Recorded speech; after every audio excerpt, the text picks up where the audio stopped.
ఇప్పుడు అనారోగ్యం ఎందుకు వచ్చింది? క్వశ్చన్ ఎందువల్ల వచ్చింది అంటే చెప్పండి.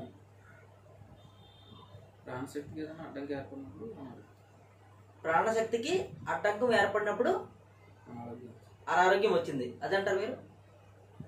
ప్రాణశక్తికి అడ్డంకం ఏర్పడినప్పుడు అనారోగ్యం వచ్చింది. అసలు ప్రాణశక్తికి అడ్డంకం ఎందుకు ఏర్పడింది? అనారోగ్యం వచ్చింది కాదు. ప్రాణశక్తికి అడ్డం ఏర్పడడానికి కారణం మన యొక్క మానసిక వికాసము. మన యొక్క మనస్సులో, మనసు ఇక్కడ ఉంటుంది, బ్రెయిన్ ఇక్కడ ఉంటుంది.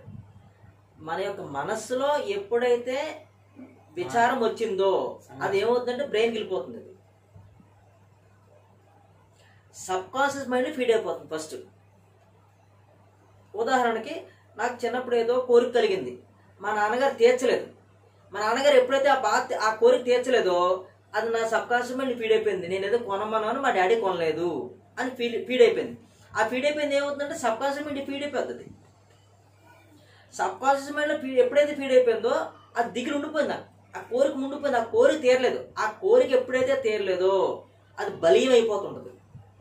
బలీయం అయిపోయి నా మనస్సు దాన్ని ప్రభావితం చేసుకుంటూ చేసుకుంటూ చేసుకుంటూ చేసుకుంటూ పోతూ ఉంటుంది. ఇప్పుడు ఆ విచారం ఏదైతే ఉందో ఏదో ఒక ఆర్గన్ పట్టేస్తుంది.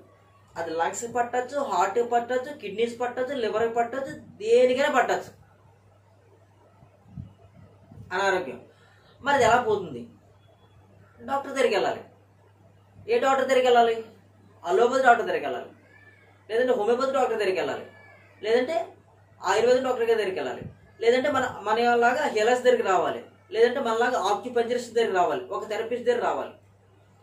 మరి ఈ allopathy doctor, Ayurveda doctor, homeopathy doctor, లేదంటే హీలరు, లేదంటే ఆక్యుపంచరిస్ట్, వీళ్ళంతమంది కూడా ఆ ప్రాబ్లం తగ్గించగలరా? నా సబ్ కాన్షియస్ మైండ్లో ఫీడ్ అయిపోయిన బాధని వీళ్ళందరూ తగ్గించగలరా? మరి ఎవరు తగ్గిస్తారు? ఎలా తగ్గించుకోవాలి? మెడిటేషన్ చేస్తే మానసిక ప్రశాంతత వస్తుంది. మెడిటేషన్ చేస్తే మానసిక ప్రశాంతత వస్తుంది, కానీ ఈ సబ్ కాన్షియస్ మైండ్ నుంచి బయట పోదుగా. అందుకోసమే థెరపిస్టులైన మనము ఒక యోగులు కావాలి. ప్రపంచంలో ఉన్న అసలు అనారోగ్యాలన్నీ తగ్గకపోవడానికి కారణము ఒక డాక్టర్ కానీ ఒక థెరపిస్ట్ కానీ యోగి కాకపోవడమే. ఒక యోగికి మాత్రమే ఈ విషయాలు తెలుస్తాయండి. ఒక యోగి మాత్రమే ఈ విషయాలు తెలుసుకుని తెలియజేస్తాడండి పేషెంట్కి. ఆ తెలియజేసింది ఏదైతే ఉందో యోగి ఎలా ఎక్స్ప్రెస్ చేస్తాడంటే, ఒక డాక్టర్ కానీ ఒక థెరపిస్ట్ కానీ జనరల్గా యోగి కాని థెరపిస్ట్, యోగి కాని డాక్టర్ ఎవరైతే ఉన్నారో వాళ్ళు బతకడం కోసం మాత్రమే చేస్తున్నారు. నేనేమంటానంటే మీరు బతకడం కోసం చేయకూడదు, మీరు ఎదుటి వాళ్ళని బతికించడం కోసం చేయాలి. ఒక థెరపీ ఏది చేసినా కానీ అప్పుడు మీ యోగత్వం సిద్ధిస్తుంది. నేను చెప్పింది మీకు పూర్తిగా అర్థమైందా? ఒక యోగి కాని డాక్టర్, ఒక యోగి కాని థెరపిస్ట్ ఎప్పుడు కూడా తన స్వ లాభం కోసం చూసుకుంటూ ఉంటాడు. తన స్వలాభం కోసం చూసుకుంటున్నవాడు ఏమవుతాడు? తన బాగుపడదాన్ని చూసుకుంటాడు తప్ప పేషెంట్ యొక్క బాగోగులు తనకెందుకు? ఇన్ని హాస్పిటల్స్ రావడానికి, ఇన్ని మందులు ప్రిపేర్ అవ్వడానికి, ప్రపంచంలో ఇంతమంది మల్టీ స్పెషాలిటీ హాస్పిటల్ పెట్టడానికి కారణం ఈ ఒక్క కారణం మీద నడుస్తుందండి. నేనేమంటానంటే యోగత్వంతో మనం ఉంటే గనక ఆ ప్రాబ్లం ఎక్కడి నుంచి వచ్చింది మనం కనుక్కోవాలి. కనుక్కొని ఆ ప్రాబ్లం అని మనము రెక్టిఫై చేయాలి పేషెంట్కి. అది ఏ విధంగా చేస్తాము? సబ్ కాన్షియస్ మైండ్లో ఫీడ్ అయిన ప్రాబ్లం ఆలోచన ఏదైతే ఉందో కాన్షియస్ మైండ్ ద్వారా బయట తప్పించవచ్చు. సబ్ కాన్షియస్ మైండ్ ఎప్పుడు కూడా ఇన్ ప్రాబ్లం, కాన్షియస్ మైండ్ ఎప్పుడు కూడా yang problem. Subconscious mind yin, conscious mind yang. Yin yang ఎందుకన్నామంటే సబ్ కాన్షియస్ మైండ్లో ఎప్పుడు ఫీడ్ అవుతూనే ఉంటుంది. అది అందులోంచి బయట రాదు. అది కాన్షియస్ మైండ్ నుంచి ఎప్పుడు బయటకు వస్తుంది. కాన్షియస్ మైండ్ ఏదైతే ఉందో నా మానసిక, నా బుద్ధి వికాసంతో నేను దీన్ని యాక్టివేట్ చేసుకుంటాను. ఓకేనా? మీకు అర్థమైందా? సబ్ కాన్షియస్ మైండ్ నుంచి నాకు తెలియకుండా వెళ్ళిపోద్ది. అది ఇన్ను. నేను పంపిస్తే వెళ్ళను, బయట లాగితే రాదు, లోపలికి వెళ్తాం. అది కాన్షియస్ మైండ్లో ఉన్న కావాలంటే పనిచేస్తుంది, అది యాంగం. కాన్షియస్ మైండ్ ఓపెన్ చేసి ఓకే నేను ఇది ఓపెన్ చేస్తున్నాను, ఓకే నువ్వు ఈ పని చెయ్యి అంటే కాన్షియస్ మైండ్ చేస్తుంది. సబ్ కాన్షియస్ మైండ్ మనం చెప్తే ఏందో దాంట్లో స్టోర్ అవ్వడం, అది దాని పని. అది ఎప్పుడు రిలీజ్ అవుతుందంటే దాంట్లో ఉన్న ప్రాబ్లమ్ని కాన్షియస్ మైండ్ ద్వారా తీసుకొచ్చి బయటికి రిలీజ్ చేసినప్పుడు, బయటికి పంపినప్పుడు అక్కడ క్లియర్ అయింది, ఒకటి క్లియర్ అవుతుంటుంది అనమాట. అందులో డిలీట్ అయిపోతుంటుంది. అందులోకి ఇన్పుట్ తప్ప అవుట్పుట్ ఉండదు. అవుట్పుట్ ఎలా వస్తుందంటే నీ కాన్షియస్ మైండ్తో ఆలోచించి ఆ ప్రాబ్లం రెక్టిఫై చేసి ఆ ప్రాబ్లం బయట రిలీజ్ చేస్తున్నప్పుడు సబ్ కాన్షియస్ మైండ్లో ఫీడ్ అయిపోయిన విషయం ఏదైతే ఉందో అది డిలీట్ అయిపోతుంటుంది. అందుకే ఇది నేనేమంటే చిత్రగుప్తుడి చిట్టాపట్టి, చిత్రగుప్తుడి చిట్టాపట్టి. ఇది ఇందులోకి రాయడమే తప్ప చెరగదు. ఇందులోకి ఎప్పుడు తిరుగుతుంది అంటే చూడండి, మన యమ దొంగ సినిమా ఏదో ఉంది, జూనియర్ ఎన్టీఆర్ ఇలా అంటాడు, మతదండంతోని మొత్తం అంతా మయమైపోద్ది. అంటే చిట్టాపతి కనబడదు, చిత్రగుప్తుడు చూస్తుండే ఏమింది కర్మలు ఇయ్యంటే కర్మలు కనబడవు, ఎక్కడ కనబడితే ఇలా మంత్రదండం తీసాడు.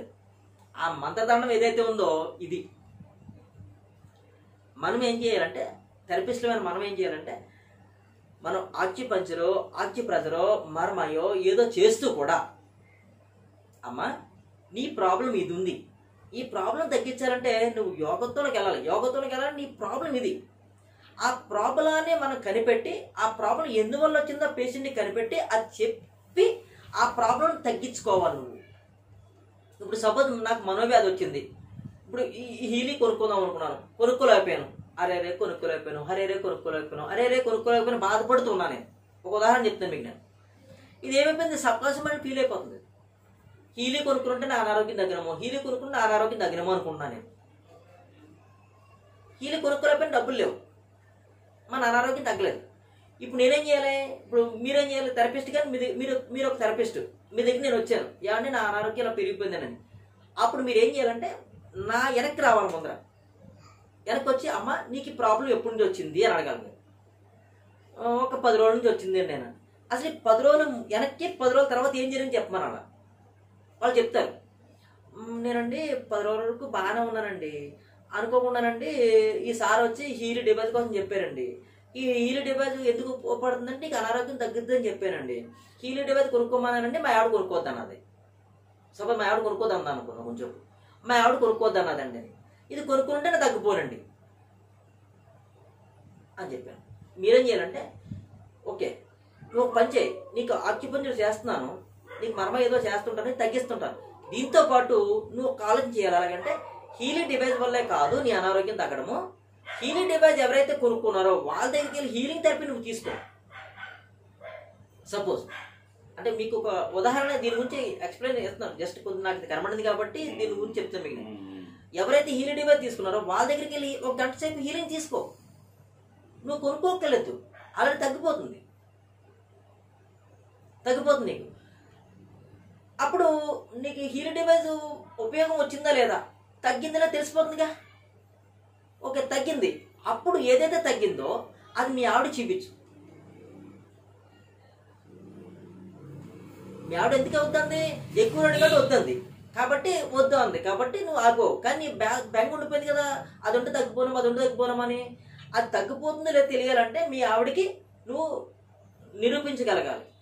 నువ్వేం చేయాలి, ఒక 10 రోజులు 15 రోజులు హీలింగ్ డివైస్ ఎవరైతే కొనుక్కున్నారో వాళ్ళ దగ్గరికి వెళ్ళి హీలింగ్ డివైస్ ద్వారా నువ్వు హీలింగ్ తీసుకున్న తగ్గిపోయిన తర్వాత మీ ఆవిడ దగ్గర తీసుకెళ్ళి ఈ ప్రాబ్లం, ఇగో నాకు ఈ ప్రాబ్లం ఉంది కదా, ఆ ప్రాబ్లం పలానా హీలింగ్ డివైస్ వల్ల తగ్గింది. అప్పుడు నువ్వు నిరూపించిన తర్వాత మీ మిస్సెస్ ఒప్పుకుంటుంది అని మనం చెప్పగలగాలి. మరి దాని విధంగా మనం ప్రోత్సాహం కూడా ఇవ్వాలి వాళ్ళకి.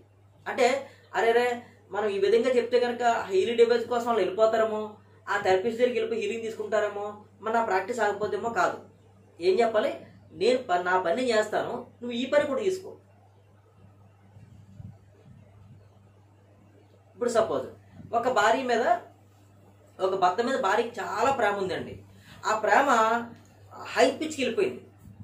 ఎలా హై పిచ్కి వెళ్ళిపోయిందంటే అతను లేకపోతే నాకు జీవితమే లేదు, అతనే నా సర్వస్వం అతనే నా ప్రాణం అని విపరీతంగా నేను ప్రేమించేస్తున్నాను. మరి ప్రేమించేస్తున్నప్పుడు ఆవిడ యొక్క భర్త ఏం చేస్తాడంటే ఈవిని పట్టించుకోకుండా అతని యొక్క వృత్తి వ్యాపార ఉద్యోగాల కోసం ఎక్కడికో రోడ్డు మిగిలిపోయి తిరిగేస్తున్నాడు. మరి తిరిగేస్తున్న మూమెంట్లో ఈవిని పట్టించుకోలేని మూమెంట్లో ఈవిడ మనసు ఏమైపోయింది, నా భర్తని ఎంతో ప్రేమిస్తున్నాను కానీ నా భర్త నన్ను ప్రేమించట్లేదు, నా భర్తకి ఏదైతే అది కావాలని అతను అడగకుండా అన్నీ చేసిస్తున్నాను కానీ అతను నాకేమీ చేయడం లేదు అని ఈ విధంగా బాధపడిపోతుంది ఏమైపోతుంది, ఆవిడకి అనారోగ్యం ఏదో ఫామ్ అయింది. ఒక హార్ట్లో బాధ ఎక్కువైతే, విచారం ఎక్కువైతే హార్ట్ మనకేం చెప్తామో హీలింగ్ సంబంధించిన దాంట్లోనే హార్ట్ హృదయం అంటే హార్ట్, హృదయమే మనస్సు కదండి. సో ఈ మనసు బాధ అయిపోయి హార్ట్ ప్రాబ్లం రావచ్చు, దానికి సంబంధించి దగ్గర లంగ్స్ ఉంటాయి, లంగ్స్ కూడా ప్రాబ్లం రావచ్చు. ఇప్పుడు ఈ హార్ట్ ప్రాబ్లం రావడం వల్ల కారణం ఎవరు? హార్ట్ దాని పని చేసుకుంటుంది, మరి దాని ప్రాబ్లం వచ్చింది, దానికి కారణం ఎవరు? ఆలోచన. ఏ ఆలోచన అది? ప్రేమ అనేది ఏదైతే ఉందో ఆలోచన. మరి ఆ ప్రేమని నువ్వు భర్త మీద ఎక్స్ప్రెస్ చేస్తున్నావు. మరి ఎక్స్ప్రెస్ చేస్తుంది నీ హక్కు, నీ ప్రేమ, నీ స్వేచ్ఛ అన్నీ కూడా నీలో ఉంది. అది ఎందుకంటే తన మీద నువ్వు ప్రేమను చూపించకూడదు ఏమీ లేదు. మరి చూపిస్తున్నప్పుడు ఆ ప్రేమని అతను యాక్సెప్ట్ చేయడం లేదు, అతను ఆ ప్రేమని యాక్సెప్ట్ చేయడం లేనప్పుడు నువ్వు దాన్ని ఎక్కువ చేసుకుంటున్నావు. నేను చూపించే ప్రేమ నా భర్త పట్టించుకోవట్లేదు అని బాధపడిపోతున్నావు. మరి బాధపడిపోతున్నప్పుడు నీకు ఎక్కడ అనారోగ్యం తగ్గిపోతుంది? అసలు అనారోగ్యం తగ్గదు కదా, నీకు ఎక్కడ ఆరోగ్యంగా ఉంటావు నువ్వు? నీ బాధ ఎక్కువైపోయి నీ హార్ట్ మీద ప్రెజర్ పడి, విచారం వల్ల బాధ వల్ల నీ హార్ట్ మీద ప్రెజర్ పడి నీకు బ్లడ్ ప్రెషర్ వచ్చి నీకు హార్ట్ ప్రాబ్లం వచ్చింది. ఇప్పుడు ఇదంతా ఎక్కడ మొదలైంది? Yang problem. ఏ యాంగ్ ప్రాబ్లము? అప్పటికప్పుడు నీ భర్త మీద ప్రేమను పెంచుకున్నావు. ప్రేమను పెంచుకున్నది ఏదైతే ఉందో యాంగ్. ఇప్పుడు దాంట్లో నడుస్తుంది ఇన్ను ప్రాబ్లం మొదలైంది. నడుస్తూ ఉన్నావు కాబట్టి ఇన్ను ప్రాబ్లం మొదలైంది. మధ్యలో ప్రాణశక్తి ఏమైంది? డిస్టర్బ్ అయ్యి నీకు హార్ట్ ప్రాబ్లం వచ్చింది. సో ఇప్పుడు ఒక యోగా థెరపిస్ట్గా నువ్వు యోగత్వంలో ఉంటే కనుక ఏం చెప్తావు అంటే, అమ్మ నువ్వు ఏదైతే ప్రేమని నీ భర్త మీద పెంచుకుంటున్నావో అసలు నిన్నే పుట్టించేటి విశ్వంలోకి ఎవరు పుట్టించారు? నీ తల్లిదండ్రులు. నీ తల్లిదండ్రుల కడుపులోకి నేను రప్పించాడు ఎవరు? పరమాత్మ. ఇప్పుడు నీ కడుపున ఏమైనా పిల్ల పుట్టారా? పుట్టే ఉంటారు.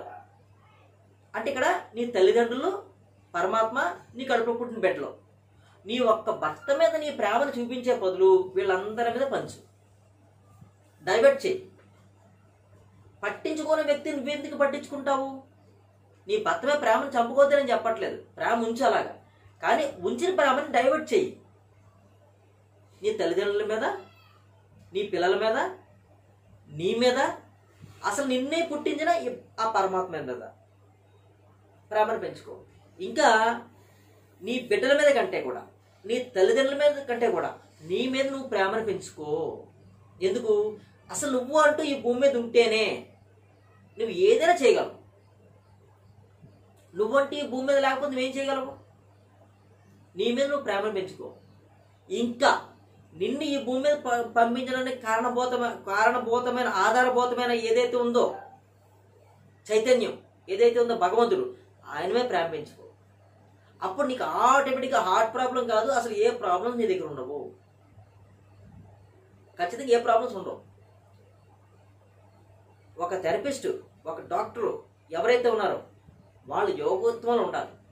వాళ్ళు యోగత్వంలో ఉంటే ఆటోమేటిక్గా అనారోగ్యం అనేది ఏదైతే ఉందో అలా చిటిమే బయటికిపోతుంది. నేను చేసే పని అదే.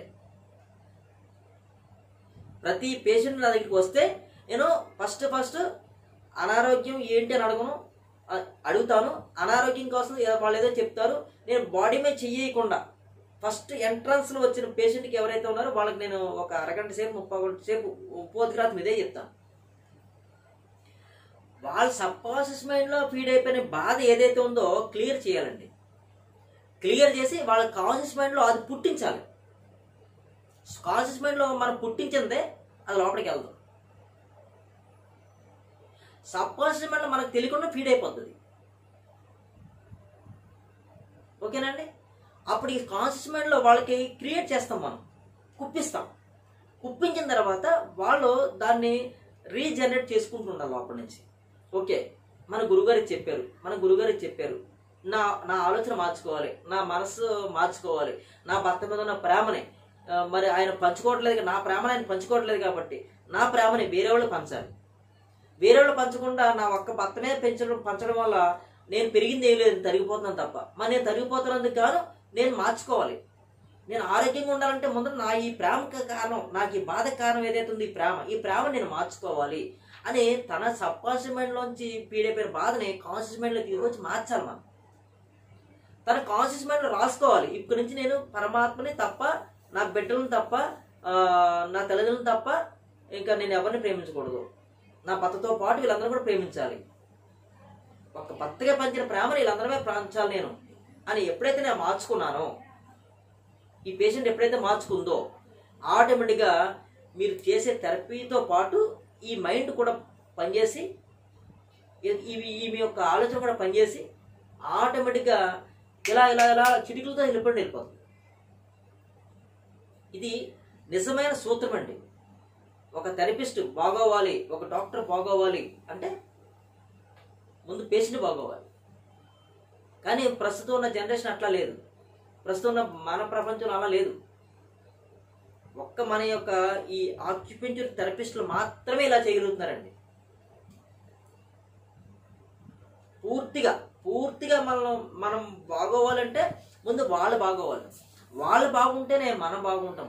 అదేంటంటే వాళ్ళు బాగుంటే మనం ఎలా బాగుంటామంటే మరి వాళ్ళు ఆరోగ్యవంతులు అయితే కదా మన గురించి 10 మంది చెప్తారు, 10 మంది మన దగ్గరికి వస్తారు. మరి వాళ్ళకి మనం మంచి చేసామా చెడు చేసామా? మంచి చేసాం కదా, ఏమండి? ఏం చేసాం మనం? మంచి చేసాం. మరి మంచి చేసినప్పుడు మనకి విషయం తిరిగి మనకి ఏం చేస్తుంది? మంచి చేస్తుంది. సింపుల్ అన్నమాట. లా ఆఫ్ అట్రాక్షన్ థియరీ ఇదేనండి. మనం ఏదైతే మనం చేసేది డబ్బు కోసం చేస్తాం, ఆక్యుపంచర్ ఎందుకు చేస్తామో డబ్బు కోసం చేస్తాం, హీలింగ్ ఎందుకు చేస్తాం డబ్బు కోసం చేస్తాం. కానీ మన డబ్బు కోసం పనిచేస్తున్నట్టుగా కాకుండా వాళ్ళకి హీల్ చేయాలి, మనము వాళ్ళు అనారోగ్యం నుంచి బయటకు రావాలి అని ఎప్పుడైతే మనం మనస్ఫూర్తిగా చేస్తున్నామో ఆటోమేటిక్గా 2 నెలల్లో తగ్గాల్సిన అనారోగ్యం ఏదైతుందో 1 నెల రోజుల్లో తగ్గిపోతుందండి. ఇది నా జీవితంలో నాకు ప్రూవ్ అయిందండి. నేను ఇంచుమించుగా ఒక 10 రోజులు కంటిన్యూగా ఆ ప్రాబ్లంకు సంబంధించిన పేషెంట్ నా దగ్గరికి వస్తే 11వ రోజు వీడియో ఇస్తాను నాకు. సార్ చాలా వరకు తగ్గిపోయిందండి అని. చాలా వరకు ఎలా తగ్గిపోయింది? తగ్గిపోతుంది. ఎందుకంటే నేను మనసుతో చేస్తాను, చేతులతో చేయను, మనసుతో చేస్తాను. వాళ్ళు వెళ్ళిపోయిన తర్వాత కూడా మనసులో భగవంతుని ప్రార్థన చేస్తూనే ఉంటాను. తండ్రి ఆ వ్యక్తికి అనారోగ్యం తగ్గించు, నీ బిడ్డ ఏదో బాధపడి వస్తుంది, ఆ బిడ్డకి అనారోగ్యం తగ్గించు అని నా ఈ ప్రార్థన ఏదైతే ఉందో పరమాత్మ కూడా ఆవిడని సేవ్ చేస్తున్నాడు. అంతమందికి అనారోగ్యం తగ్గడానికి కారణం అదే. కానీ కొంతమంది తగ్గదు. ఎప్పుడు తగ్గదంటే మనం ఏదైతే మనం సబ్కాన్షియస్లో గుప్పిస్తామో వాళ్ళ లోపలికి ఎక్కించుకోరు. కొంతమంది ఎక్కించుకోవడం పరిస్థితి మనం ఏం చేయలేం.